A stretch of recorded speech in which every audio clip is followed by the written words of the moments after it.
আমরা করতে যাচ্ছি চ্যালেঞ্জ জুম পুশ করে আমি বাইরে থেকে বুইয়া করব। তার জন্য জুম ছোট হওয়ার জন্য আমি অপেক্ষা করতেছি। এই ম্যাচটা যদি বুইয়া করতে পারি তাহলে তোমরা 100 লাইক করে দিবা আর 10টা সাবস্ক্রাইবার চাই এই ভিডিওতে। দেখতে পাচ্ছেন, আরে গাড়ি ভাই, গাড়ি বাজাইস না, গাড়ির এমনি অর্ধেক এসপি ভাই। গাড়ি আমার একটা টিমমেট বাচ্চা আছে, ওইটা যতক্ষণ না মরবো ততক্ষণ আমি আছি জুমের ভিতরে। এই রে ভাই কি বলবো, জুম এখনো শুরু হয় না। ভাই আর কিছুক্ষণ আছে, কিছুক্ষণের ভিতরে জুম শুরু হয়ে যাব। এমনিতে আমার গাড়ির স্পিন নাইমা ফাইট নেওয়া শুরু করছে, আমি তাড়াতাড়ি জুমের বাইরে জায়গা বইয়া কি আমার টিমমেটই লই আলা কি, এই চিন্তা তো মরি আমি। সমস্যা নাই, সমস্যা নাই, যদি বইয়া করতে পারি তাহলে অবশ্যই মিশনটা কমপ্লিট করে দিবা। এর বাইরে যাইতেই আছি তারপরেও এনিমি কমে না।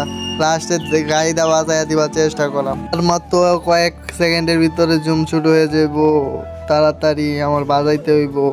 আরে ওইটা ফাইট লইতেছে আমার টিমমেট নক। আরে ভুইয়া হয়ে গেছে, আমি ভাবছিলাম বাজাইবো লাস্টে। অবশ্যই মিশন